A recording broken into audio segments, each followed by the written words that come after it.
Welcome back, everybody, to The Vent, the podcast where we talk about what we need to talk about, because everyone needs to vent sometimes.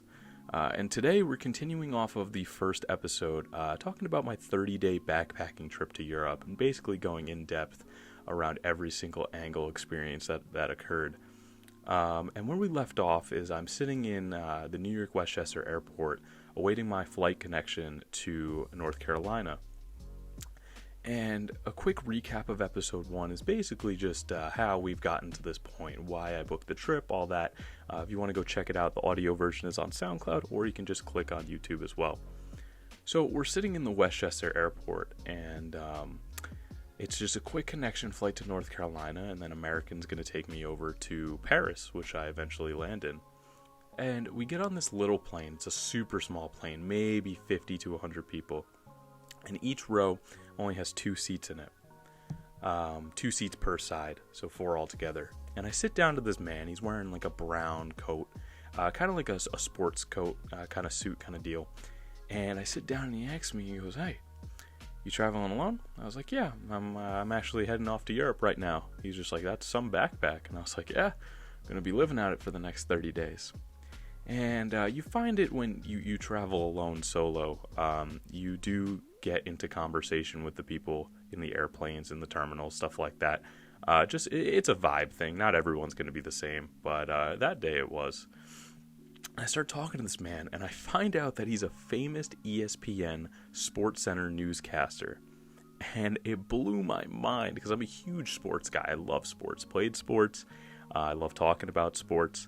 And I can't remember his name at all. And he gave me his business card. I lost it. I don't know what happened to it. But we start picking up conversations, and I tell him how I'm going to Europe to backpack, and I'm starting a YouTube channel and all this good stuff. To where this man responds, "Kid, I've seen and met a lot of people in the sports world." And I was like, "Yeah, really?" This man proceeds to pull out his laptop and show me that he has met Muhammad Ali, that he met Lawrence Taylor. He was on the field for the Super Bowl after the Giants won it with LT. That his kids are great friends with Muhammad Ali and his kids, or they were with Muhammad Ali and his kids. And this guy is showing me his entire life, and it's only a short, maybe hour and a half plane flight, and this man is showing me pictures of all these incredible people that he's met in his career, and I'm like, why is this guy doing this?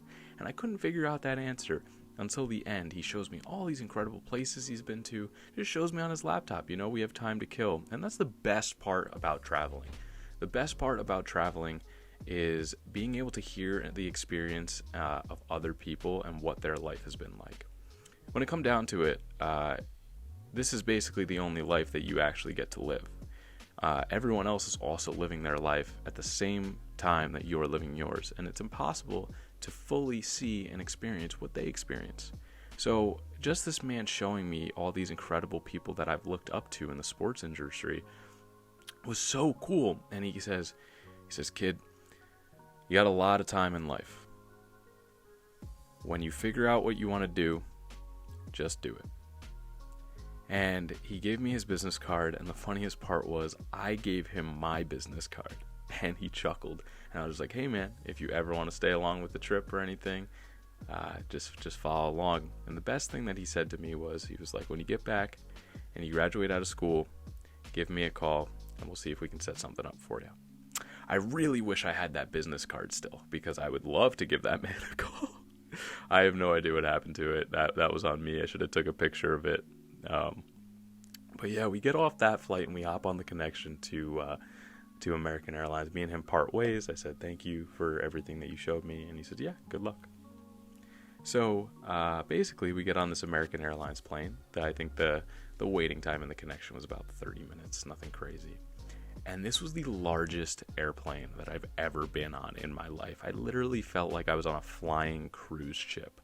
There had to be at least 300 people on this flight. And I have the back seat. And I'm like, "Oh, let's go."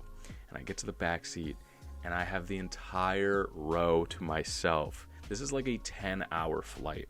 I was so beyond pumped to get this entire row to myself.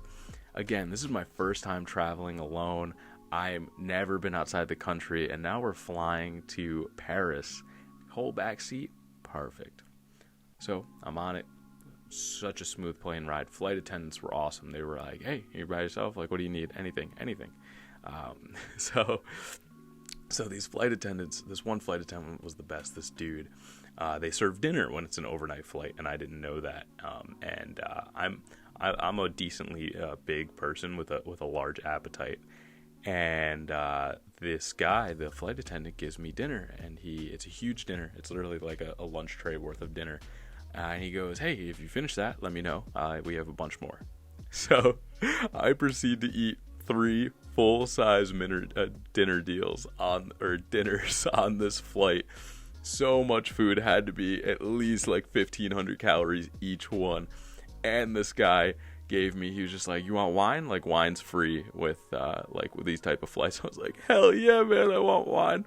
I was so drunk on that plane ride. Oh my god. I think it was a food coma combined with like 4 or 5 glasses of wine and not doing anything but watching movies. That honestly was one of the best like nights of sleep that I've ever gotten anywhere, and it was on a plane. So that was really funny. So the craziest part is we land into Paris, and I'm like, wow, like we're really getting through this. This is really happening, and I'm gonna allude to it. It's instant chaos, like absolutely instant chaos. So thank God I didn't have a checked bag, because I would have no idea where to get it. Also, remember, most of the thing in this airport, there's a little bit of English, but 95% of it is all in French, and I don't know a single word in French. I did pick up a couple words. I've lost them since, but anyway, we deboard, and I get out into the Paris airport, and I don't know what I was doing, but like I somehow lost all other 300 people on the flight. Like, I got out of the plane, and I was like, "Where am I? How do I," like I didn't know, like, you know how if you get off on a plane, there's usually like the direction that you go, right? So that you can get out of the airport or to your connection. And I somehow like misplaced all 300 of these people. So I get out, and I like get out of the airplane, and then I somehow like take this door that I thought was like the exit of the airport, and it turned out to be like a staff facility like running the airport exit. And I'm like, "Oh my god, no, this is the wrong like it's taking me like underneath the planes and shit." And I'm like, "Oh my god, no."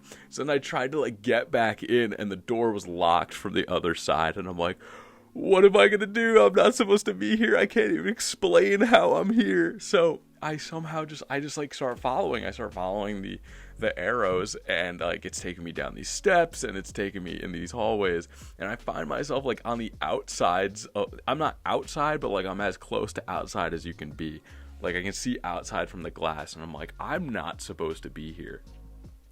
So I'm freaking out because I can't explain myself. I can't find a single person in this airport, and it's like downtown. I think it's Charles de Gaulle Airport in Paris, or that's the London one. I can't remember.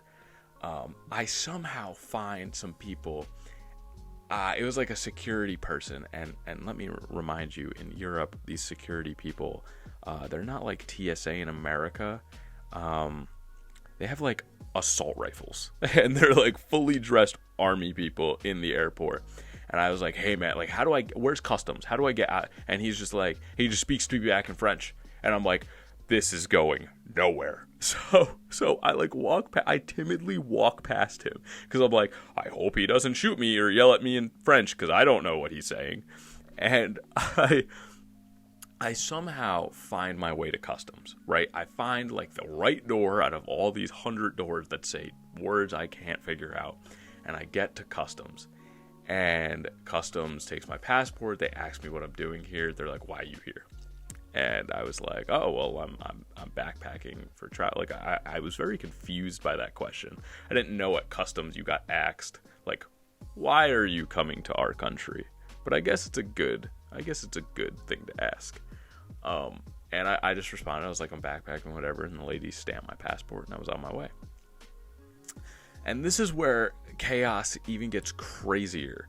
So I get through customs, and now I'm in like the rail terminal. Like there's this, like the subway is like right underneath the airport. I get through customs and I go right down to that. And I'm in this big open corridor and people are moving. Like imagine Grand Central in New York. That's what I'm basically standing in, but every word I look at, I have no idea what it means. So I started going into these random like little boutique kind of things because I'm like, how do I get onto the subway? I have no idea. I live in New York and I don't know how to use New York subway. I don't know why I thought it'd be a great idea to go to a foreign country. I seem very ill prepared. But I go into these places, right? And I have my Eurorail pass that I was talking about in the last episode. And this Eurorail pass is like a cross-country train pass, like an Amtrak. That's not the type of train that I'm getting on, and I don't understand why I thought it was. And like, you know those MTA cards that are literally like a paper credit card that you swipe and it'll let you go through the turnstile. So after going to all these boutiques and like showing them my pass, I'm like, no, I have a train pass. They're like, that's not the right pass, but in French. But they use like a couple words in English, and I'm like trying to figure out for an hour and a half how to get through the turnstile in the Paris subway station underneath the airport. For an hour and a half, I'm trying to figure it out. No one can give me answers.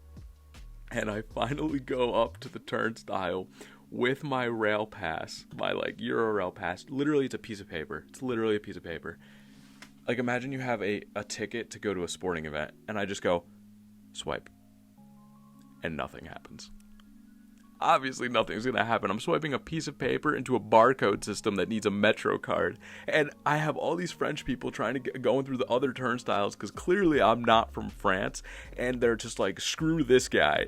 And for like 3 minutes, I'm swiping. I'm like, yo, it's not going through. These turnstiles are unable to be hopped. Also, there's armed military people around me, like looking at me like, what is this idiot doing? So obviously, I'm not going to hop it. So I swipe it for like 2 minutes just thinking maybe it's not working. So I go to the other one and I swipe it and it's still not working. So I finally call it quits and I retreat, right? Like a tactical retreat. I retreat to the middle of Paris Grand Central. And luckily I found this person who I literally like, some dude was literally walking with luggage and like looked American. And I was just like, hey, do you speak English? Big travel tip. Whenever you're traveling to foreign countries, just ask. Like, hey, do you speak English? You'll get your answer very quickly. So he, what happened is he's like, yeah. And I was like, how do I get through this turnstile? I have this pass and it's not working. And that's where the guy explained, he's like, dummy, that's not going to work here. You need to go buy a Metro card from that little Metro card station. It's literally like New York City. You go to this ATM, you select your language, you put in your money, and it gives you a Metro card. This guy got me through the turnstile in maybe 45 seconds. So shout out to that dude. And so we get through and I get down to the subway station and it's literally on the wall. First off, subway just looks gross. Also, it was very smelly. We're just going to leave it at that. And on the wall in red and blue. Blue, west. Red, east. Gave all the names of the stops. And I'm like, I just, I don't know where to go from here. I had a book-in for a hostel at 3 p.m. And it was like 10 a.m. And I was just like, you know what? I'm in Paris. Let's go see the Eiffel Tower. So what did I do? I hopped on one of the stops on like the west line or something said like Eiffel something. And I was like, oh yeah, that's got to be it. So what happens is I hop on this line and I'm on the subway and I'm like, oh my God, I'm literally surrounded by just a bunch of French people. And I'm like, oh my God, like I'm freezing up, you know what I mean? And I'm on the subway and we're just riding, and a couple stops go by, and I hear the stop go, next stop is Notre Dame. And I'm like, oh my God. And this was when Notre Dame just caught on fire, right? Like Notre Dame just caught on fire. It got super burnt. I was like, oh my God, like I want to see that. It can't be far from the Eiffel Tower, right? I don't know why I had this thought process that all these massive landmarks just had to be next to each other, right? Like the thought process of, oh, the Eiffel or the Statue of Liberty, that's right next to downtown Times Square. Like it just, like the logic makes zero sense. So I decided to get off on the subway at Notre Dame, and I get up to the top of the subway station, and it's kind of like city streets, and I'm looking at Notre Dame, and it's all blocked off. Military SWAT vehicles, because it's under construction. It was on fire. They need to secure the area. So I'm like, I can't even go in there. Okay. So I'm walking around, to remind you, with this 20-pound backpack, which literally has everything in my life, right? Everything in my life is in this backpack. And I take a few pictures at Notre Dame, and I'm looking at it, and I'm like, wow, this is really cool. Like, this was awesome. But I want to go see the frickin' Eiffel Tower. So I go on the map, and I find the Eiffel Tower. And on the map, it looks really, really close. I'm talking about Apple Maps, because clearly I don't have an actual map. I can't read that. Can you read that? And it looks kind of close, and I'm like, oh, perfect. So I click on it, and I have Apple Maps go to it, and it goes, hour and 45-minute walk. Excuse me? An hour and 45-minute walk from where I'm at to the Eiffel Tower. I thought it was like down the street, man. So instead of going back down to the subway, because I was literally not confident at all of getting to the Eiffel Tower, I thought it would take me so much farther away from the Eiffel Tower, even though the train line was going through the Eiffel Tower. Logic. I decided to walk it. And I walk all the way to the Eiffel Tower with a 40-pound backpack on my back. I think it was about 10 miles, something like that. And I'm just, oh my God, it was hot. It was like 85 degrees. I'm so beyond pale that like I feel my skin sizzling because I don't know where the sunscreen is, and I'm afraid to take my backpack off because I think someone's gonna steal it. It's day one, people. So I take the trek all the way to the Eiffel Tower, and I walked an hour and 45 minutes with a 40-pound backpack on my back. It was so beyond brutal that when I freaking got there, I literally looked up at the Eiffel Tower. I was like, that's cool. I'm tired. I didn't even bask in the greatness of what I was looking at. I literally found this stone bench, put my bag down, and took a 30-minute nap. Like I took my hat, I had this big like sun hat on, I literally put it on my head, and I took a 30-minute nap right in front of the Eiffel Tower. Maybe looked at the Eiffel Tower for 45 seconds. 45 seconds before I literally put the backpack down, rested my head, and took a 30-minute nap.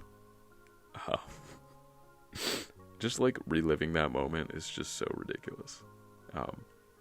But honestly, I think we're going to stop here and pick up on the next episode when I actually wake up from my nap. And it's crazy. We deal with pickpockets. We deal with actually looking at the Eiffel Tower, and then my inability to get back on the subway on the way to my hostel, which was 2 hours back from where I just came from.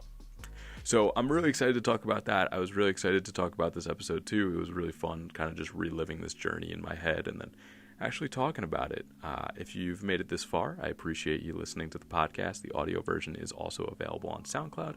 If you enjoyed it, like, subscribe, comment below. Check out the TikTok as well. That's kind of where I do most of my social media things, is on TikTok. I really do enjoy that, and I kind of just love talking this podcast with you. So, with that being said, I appreciate you guys checking out the vent, and take care.